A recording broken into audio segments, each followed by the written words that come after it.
National Institute of Blood Diseases کے سربراہ professor Tahir شمسی نے کہا ہے کہ مستقبل میں کووڈ-19 کے ساتھ احتیاط سے زندگی گزارنا ہوگی، جبکہ جنوری 2020 میں کووڈ-19 دنیا بھر میں طرز زندگی میں بتدریج تبدیلی پیدا کر رہا ہے۔ تاہم یقینی طور پر کہا جا سکتا ہے کہ نئی دنیا سماجی رابطوں سے دوری پر منسلک ہوگی۔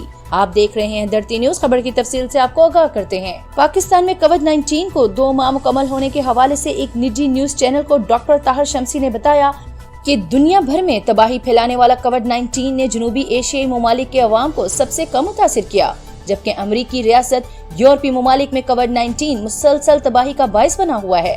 جنوبی ایشیا میں 1.5 ارب کی آبادی میں وائرس نے 31,000 افراد کو متاثر کیا، جبکہ شرح اموات بھی 2% رہی۔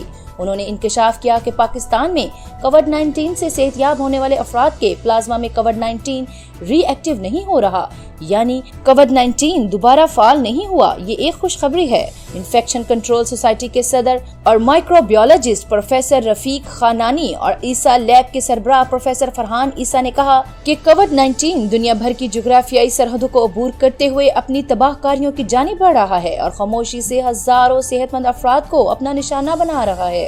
ان ماہرین نے کہا کہ پاکستان میں کورونا کو سامنے آئے 2 ماہ ہو گئے۔ اس دوران کم ٹیسٹ کیے گئے تاکہ کم نتائج سامنے پیش کیے جا سکیں۔ دوسری جانب پاکستان نے دوسرے ممالک کی طرح وائرس کو سنجیدہ نہیں لیا۔